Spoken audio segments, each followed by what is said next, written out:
17절부터 20절까지의 말씀입니다. 마태복음 5장 17절부터 20절까지의 말씀입니다. 함께 합독할 말씀은 20절 말씀입니다. 찾으신 분들은 자리에서 다 일어나셔서 함께 하나님의 말씀 합독하도록 하겠습니다.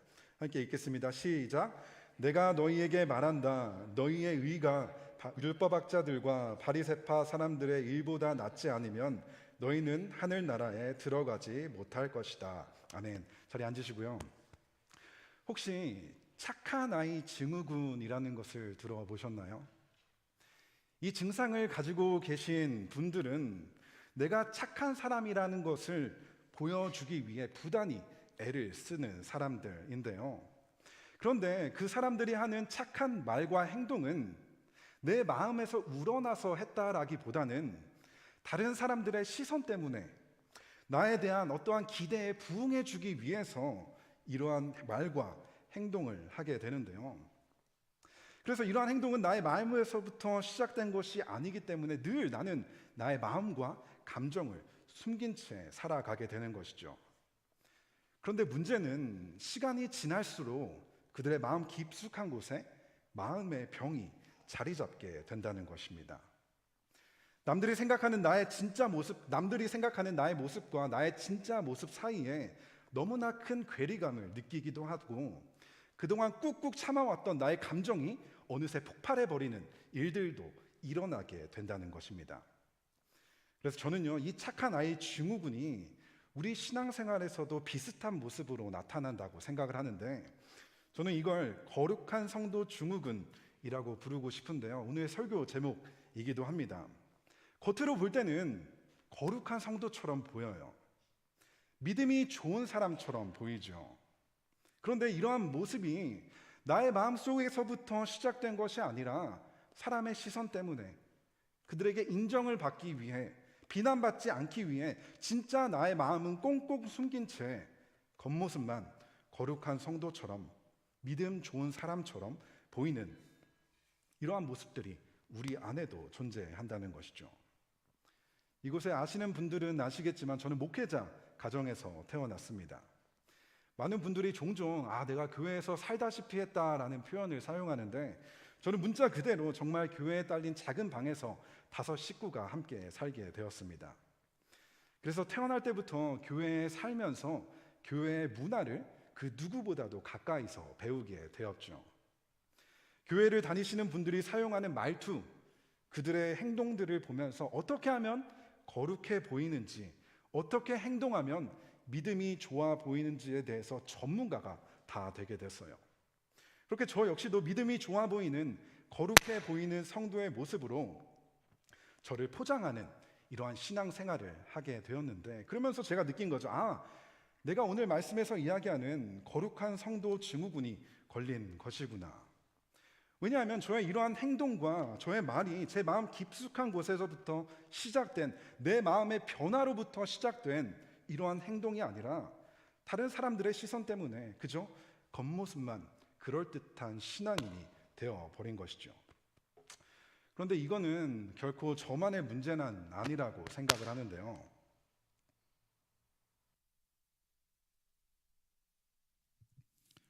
오늘 이 자리에 앉아있는 우리 모두도 크든 작든 이 거룩한 성도 증후군을 가지고 신앙생활을 하게 됩니다.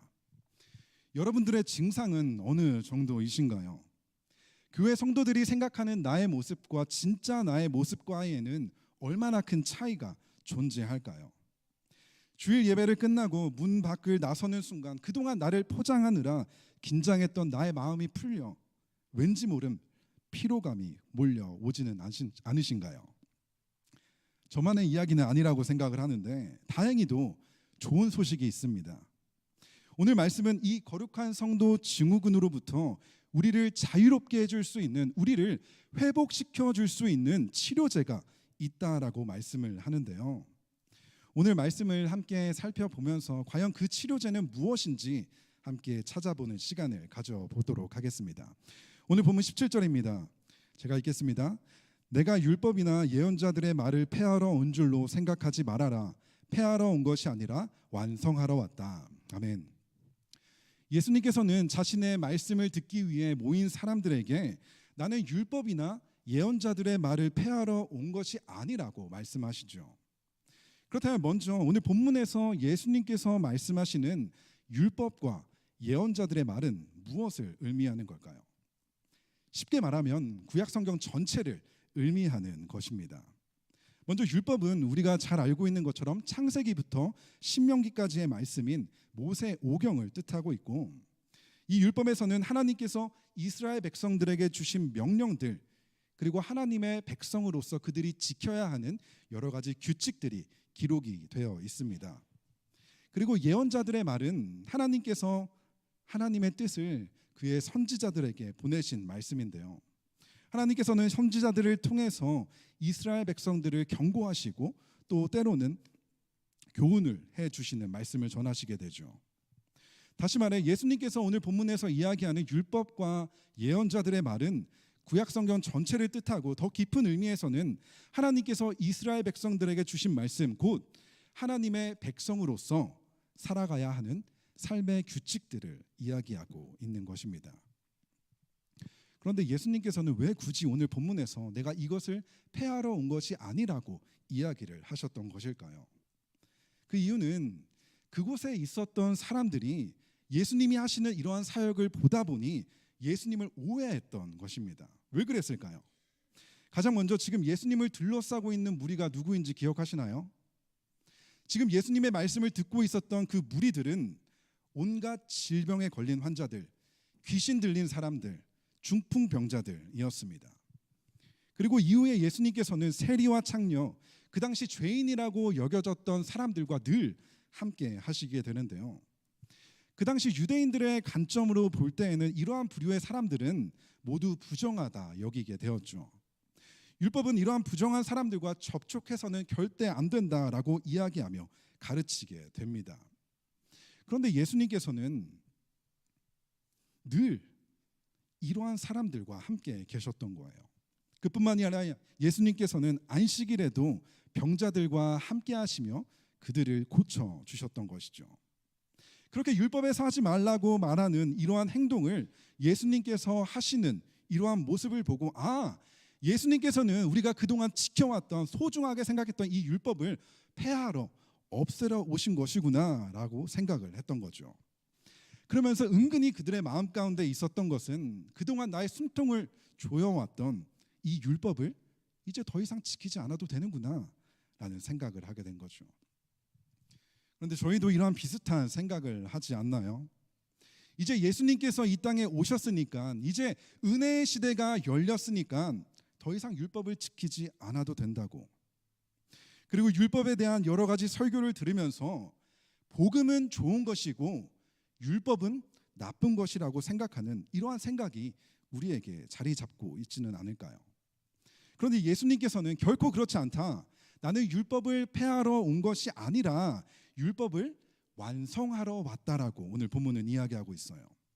여기서 완성하다라는 뜻은 단순히 끝났다라는 것을 의미하는 것이 아니라 채우다 혹은 본래 의도를 완성하다라는 뜻을 가지고 있었어요. 다시 말해서 예수님께서 이 땅에 오신 이유는 율법의 진정한 의미, 율법의 본래의 의도를 완성하시기 위해서 오셨다라는 것이죠. 그렇다면 율법의 본래의 의도가 무엇이죠? 왜 하나님께서는 이스라엘 백성들에게 이 율법을 주셨던 것일까요?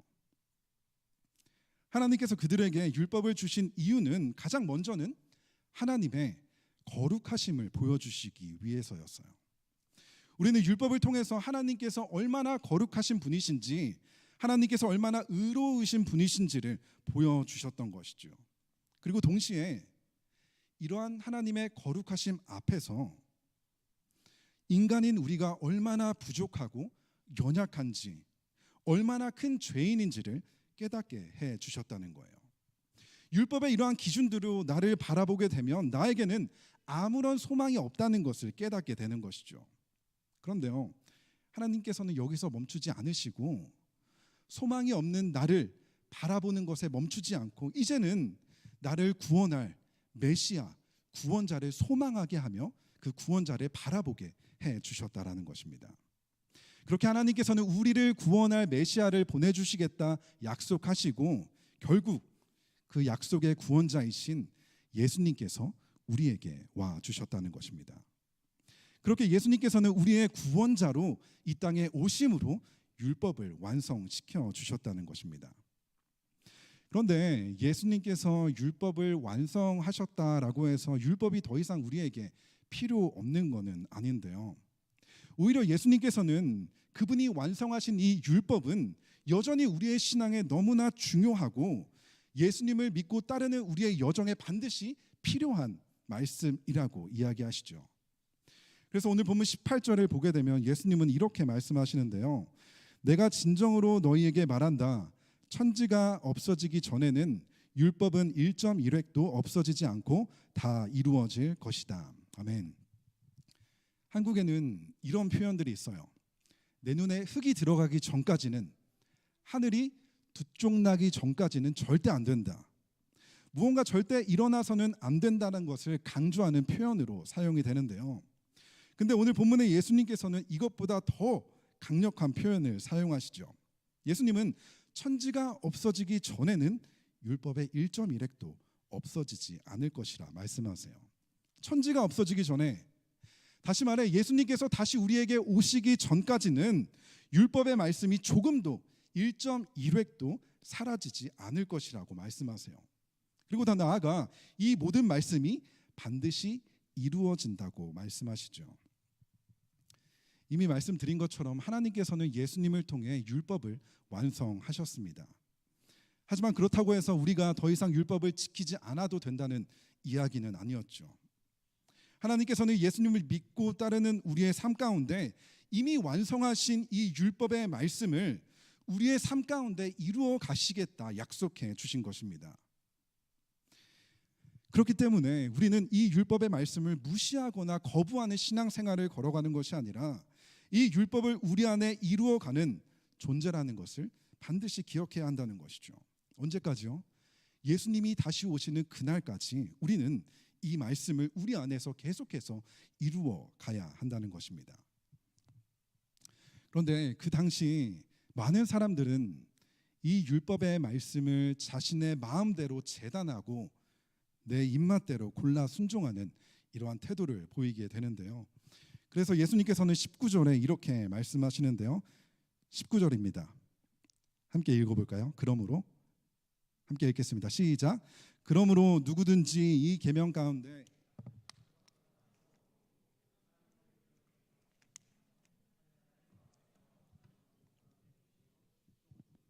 계명을 행하며 가르치는 사람은 하늘나라에서 큰 사람이라고 일컬어질 것이다. 아멘. 예수님께서는 지금 오늘 본문의 말씀에서 무엇을 이야기하고 계신 것일까요? 예수님께서는 말씀을 대하는 우리의 태도에 대해서 이야기를 하고 계시는 건데요. 율법을 하면 누가 가장 먼저 떠오르죠? 율법. 제가 일부 예배 때 설교를 하니까 모세를 이야기하더라고요. 저는 믿음이 부족해서 바리새파 사람을 이야기하려고 물어봤는데 율법 하면은 그래도 바리새파 사람들이 떠오르게 됩니다. 그들은 그 누구보다도 율법을 열심히 지키며 살아왔는데요. 그들이 율법을 지키는 모습들을 보면 하나님의 말씀을 굉장히 중요하게 여기는 것처럼 보여요. 그런데 그 말씀을 지키는 그들을 자세히 들여다보면 하나님의 말씀을 한없이 가볍게 여기고 있다는 것을 발견할 수가 있는데요. 하나님께서는 율법을 통해서 내 부모를 공경하라고 말씀하셨죠. 이것은 단순히 엄마 아빠 말 잘 들어라라는 뜻이 아니라 이 뜻은 부모를 물질적으로 정서적으로 잘 돌보아야 한다라는 하나님의 명령이었습니다. 그런데 바리새파 사람들은 어떻게 했을까요? 그들은 고르반이라는 전통을 만들게 되는데요. 이 고르반이라는 단어는 원래 하나님께 드리는 예물이라는 뜻을 가지고 있었어요. 원래는 굉장히 좋은 뜻이죠. 그런데 바리새파 사람들이 이 단어를 조금 이상하게 사용했는데 어떻게 사용했냐면 이제 부모님께 드려야 할 돈과 재산이 있는데 그것을 가지고 부모님한테 이렇게 말하는 거예요. 이거는 하나님께 드릴 거예요. 이거는 고르반이에요. 이렇게 말을 하면 자녀들은 더 이상 부모를 재정적으로 돕지 않아도 되는 거였어요. 겉으로 보기에는 하나님께 이 예물을 드린다 말하지만 거룩해 보이지만 그 마음속에서는 더 이상 부모님을 책임지지 않으려는 이러한 이기적인 마음들이 있었던 것이죠.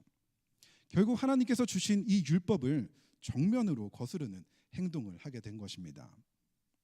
또 내 이웃을 사랑하라는 말씀에서도 바리새파 사람들은 이 이웃의 범위를 내가 사랑할 수 있는 사람, 내가 사랑을 줄 수 있는 사람으로 축소시켜서 같은 동족인 유대인들만을 사랑하고 그 이외의 사람들을 미워하고 멸시하는 모습을 보이게 되죠.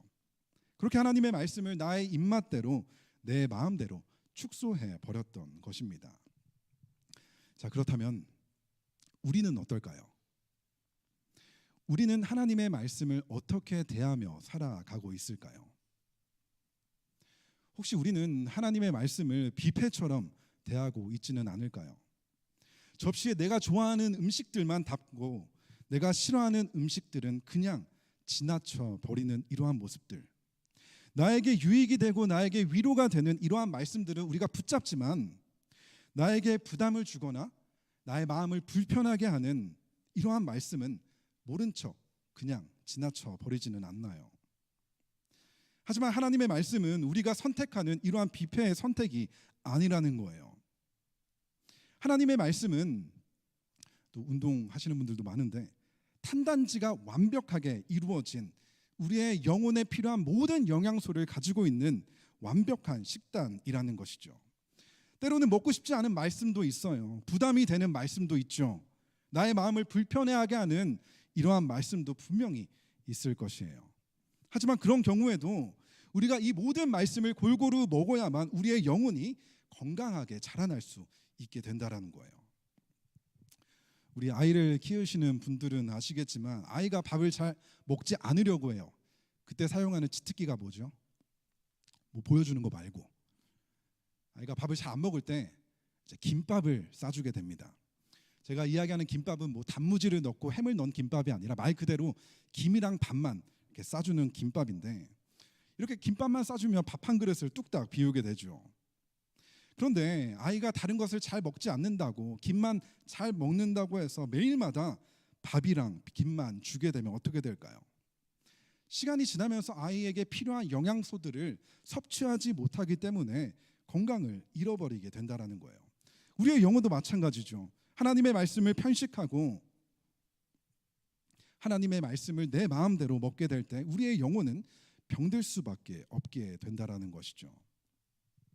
그런데 하나님의 말씀을 대하는 이러한 우리의 태도가 단순히 우리의 영혼만을 병들게 한다 말씀하지 않으시고 우리의 이러한 태도가 다른 사람들에게도 영향을 준다고 이야기를 하는데요.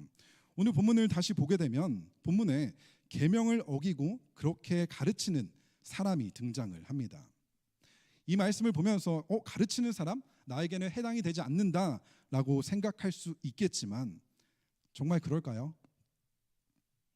제가 결혼한 부부들을 통해서 이렇게 쉽게 이해할 수 있도록 설명해 보면, 내가 나의 남편 그리고 나의 아내를 대하는 태도가 다른 사람들에게 내 배우자가 어떠한 사람인지를 가르쳐 주게 된다는 거예요. 남편은 아내를 소중히 대하고 남편이 아내를 소중하게 대하게 되면 다른 사람들도 나의 아내를 소중하게 생각하게 된다는 거예요. 그런데 반대로 아내가 남편을 무시하고 남편을 막 대하게 된다면 다른 사람들도 그 사람을 그렇게 대해도 된다라고 생각을 하게 된다라는 거예요. 하나님의 말씀과 우리의 관계도 마찬가지죠. 물론 하나님 말씀 그 자체만으로도 너무나 소중하고 귀한 말씀이지만 그 말씀을 내가 어떻게 대하는지에 따라서 다른 사람들도 하나님을, 그 하나님의 말씀을 그렇게 바라보게 된다는 것입니다. 내가 이 하나님의 말씀을 소중하게 대하게 될 때 다른 사람들도 하나님의 말씀을 소중하게 생각하게 되지만 반대로 내가 하나님의 말씀을 별거 아닌 것처럼 가볍게 여기게 된다면 다른 사람들도 이 하나님의 말씀을 가볍게 여기게 된다는 것입니다. 결국 내가 하나님의 말씀을 어떻게 대하는지가 나의 배우자에게, 나의 자녀들에게, 나의 주변 사람들에게 하나님의 말씀의 가치를, 하나님이 누구이신지를 가르쳐 주게 된다라는 것이죠. 그렇게 예수님께서는 오늘 말씀을 통해서 하나님의 말씀을 지키는 것이 왜 이렇게 중요한지를 말씀해 주시게 되는데요. 그런데 예수님께서는 여기서 멈추지 않으시고 한 걸음 더 나아가시게 되는데요. 오늘 본문 20절입니다. 20절 말씀 다시 한번 큰 목소리로 함께 읽도록 하겠습니다. 읽겠습니다. 시작. 내가 너희에게 말한다. 너희의 의가 율법 학자들과 바리새파 사람들의 의보다 낫지 않으면 너희는 하늘 나라에 들어가지 못할 것이다. 아멘. 여러분들은 오늘 본문에서 이야기하고 있는 율법 학자들 그리고 바리새파 사람들을 떠올리면 어떠한 이미지가 떠오르시나요? 율법 학자들, 바리새파 사람들. 선택지를 주면 좋은 사람 같아요? 아니면 나쁜 사람 같아요? 좋은 사람이라고 하셨나요? 나쁜 사람. 예. 저희가 교회에서 이렇게 신앙생활을 하다 보면 늘 이 말씀을 전하는 목회자들이 이렇게 말해요. 바리새파 사람들은 나쁜 사람이야. 왜냐하면 그들은 위선자이고 외식하는 사람들이고 예수님에게 늘 혼났던 사람들이 바리새파 사람들이기 때문에 우리의 마음 가운데 이 바리새파 사람들은 그저 나쁜 사람으로 생각하게 되는데, 하지만 이들을 오늘날 표현으로 보자면 이들은 신학자, 목회자, 그리고 말씀을 가르치는 교사들이었어요. 이 사람들이 율법을 얼마나 철저히 지켰냐면 안식일에는 걸음의 수까지 계산해서 정해진 걸음의 수만 걸었던 사람들이 이 바리새파 사람들이었어요. 11조도 한 번도 빼먹지 않고 꼬박꼬박 드렸고 일주일에 2번 금식을 하며 시간이 될 때마다 정해진 시간마다 공개적으로 기도를 했던 사람들이었죠. 그 외에도 정말 많은 율법들을 철저하게 지키며 살아왔던 사람들이 바로 율법학자 그리고 바리새파 사람들이었어요. 우리가 절대로 우습게 볼 사람들이 아니라는 것이죠. 그런데 오늘 본문에서 예수님이 무엇이라고 말씀하시죠? 이렇게 율법을 철저하게 지켰던 그들의 의보다 너희의 의가 더 나아야 한다라고 말씀하시는 거예요. 이게 가능할까요?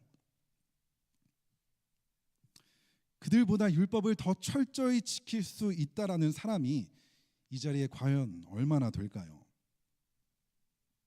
하지만 오늘 본문에서 예수님께서 말씀하시는 이 의는 율법 학자들과 바리새파 사람들의 의와는 전혀 다른 의를 말씀하고 계시는 거예요.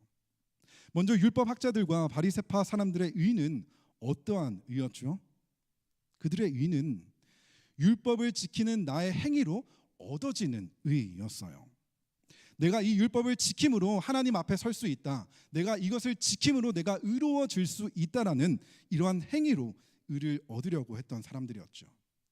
그렇게 율법을 열심히 지키는 행위를 보였지만, 그렇게 겉으로 볼 때는 정말 열심히 율법을 지키며 살아왔지만 문제는 그들의 마음속에 하나님이 전혀 존재하지 않았다라는 거예요. 율법을 열심히 지켰어요. 하지만 하나님과의 관계에서 비롯된 것이 아니라 그저 사람들의 시선 때문에 사람들에게 인정을 받기 위해, 비난을 받지 않기 위해 이러한 행동을 하게 되었던 거죠. 그래서 예수님께서는 마태복음 15장 8절에서 이렇게 말씀하세요. 이 백성이 입술로는 나를 공경하지만 마음은 내게서 멀리 떠나 있다. 행위는 있었지만 마음이 없었다는 거예요. 마치 공갈빵처럼 겉모습을 볼 때는 그럴듯해 보여요. 그런데 그 속을 들여다보면 텅 비어있는 모습을 보게 되는 것이죠. 겉으로 보이는 행위는 있었지만 올바른 마음에서부터 비롯된 이러한 행동이 아니라 그저 겉으로 보이는 모습이 전부였다라는 것입니다. 마음의 변화에서부터 시작된 것이 아니었기 때문에 그저 겉으로 보이는 변장에 불과했다라는 것이죠. 그런데 이게 바로 오늘 우리가 이야기하는 거룩한 성도 증후군이 아닐까요? 하는 말이나 행동을 보면 거룩한 성도처럼 보여요. 그런데 그 마음속 깊은 곳을 들여다보게 되면 그 마음의 동기가 하나님이 아닐 때가 너무나 많다는 거예요. 오히려 사람들에게 인정받기 위해, 칭찬받기 위해, 비난받지 않기 위해 그렇게 나의 마음을 꽁꽁 숨긴 채 겉모습만 변장하는 이러한 신앙생활이 우리 안에 있을 수 있다는 거예요.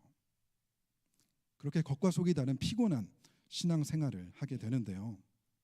그런데 오늘 예수님께서는 이 거룩한 성도 증후군으로부터 우리를 자유케 하실 수 있는, 우리를 다시 회복시켜 주실 수 있는 이 치료제를 우리에게 건네 주시는데요.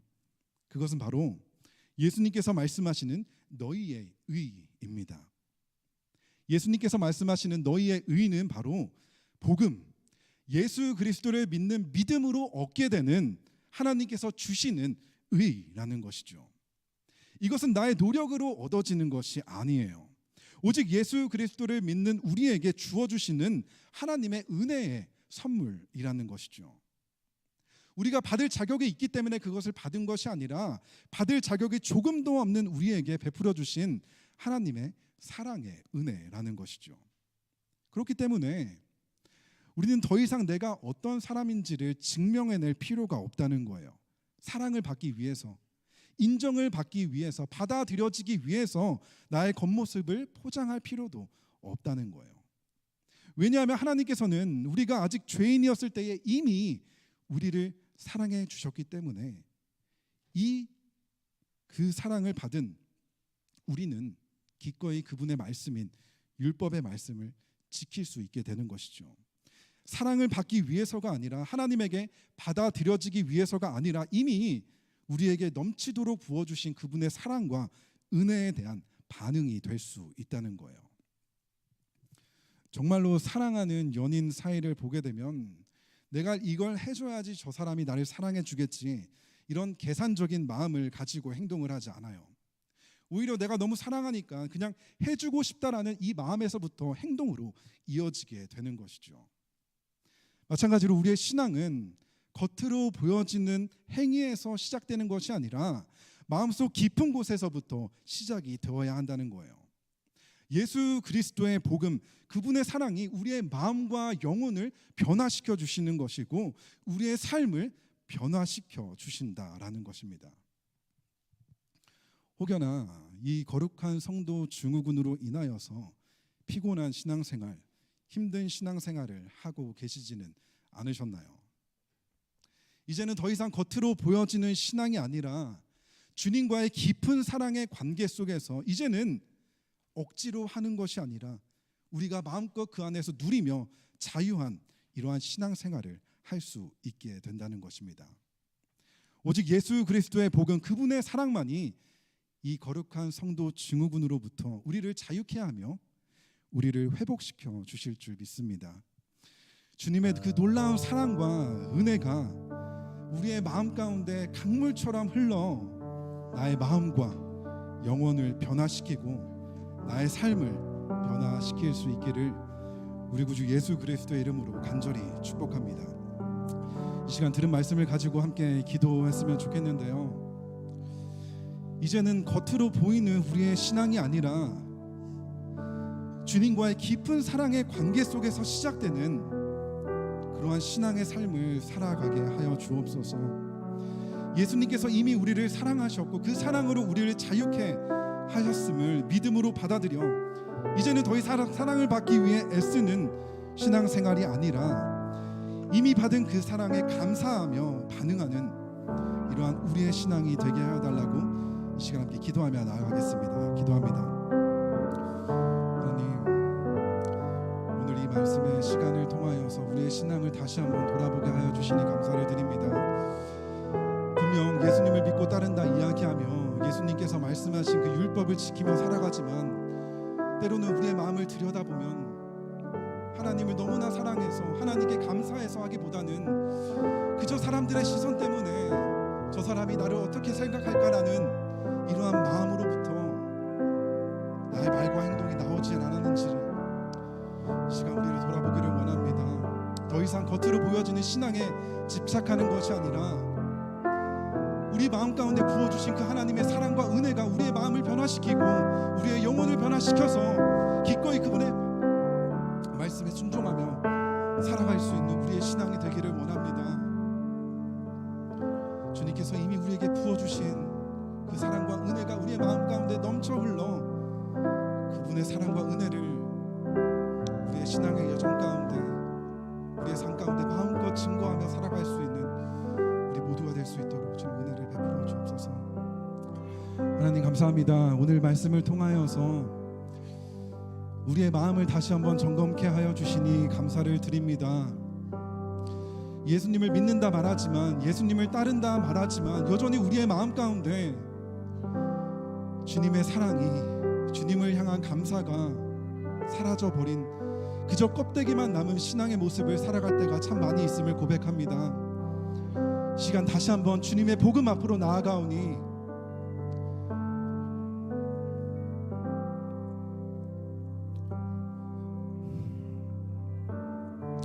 우리에게 베풀어 주신 그 사랑과 은혜에 힘입어 그 사랑 안에 머물러 기꺼이 주님의 말씀에 순종하는 기쁨과 자유 안에서 주님을 따를 수 있는 우리 모두가 될 수 있도록 주님 은혜를 베풀어 주옵소서. 예수님의 이름으로 기도합니다. 아멘. 이 시간 자리에서 다 같이 일어나셔서 함께 찬양하시겠습니다. 하나님의 그늘 아래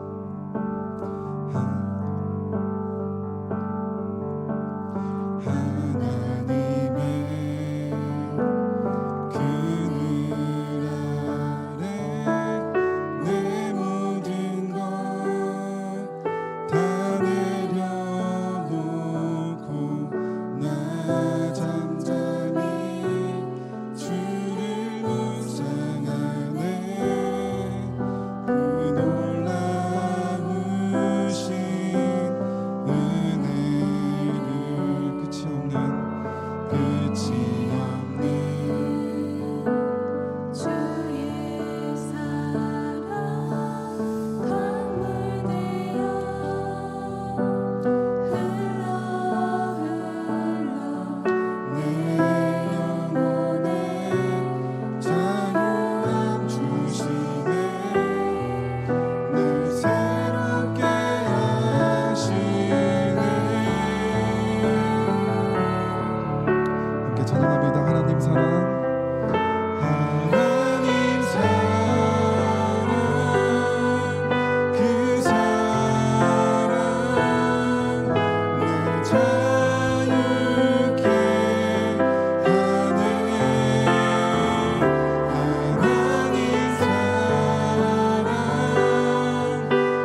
주님의 그 사랑만이 우리를 자유케 할 수 있음을 고백합니다.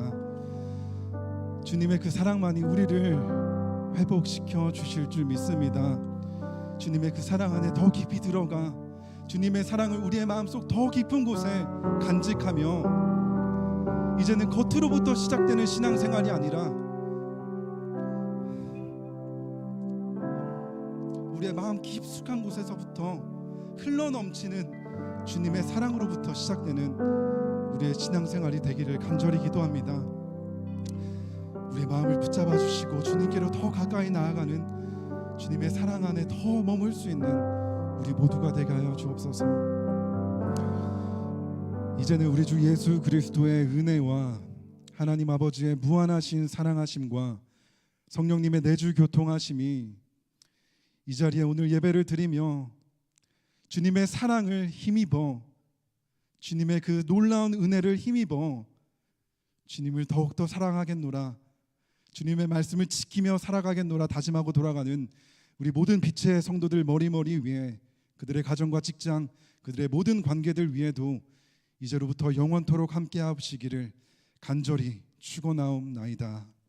아멘.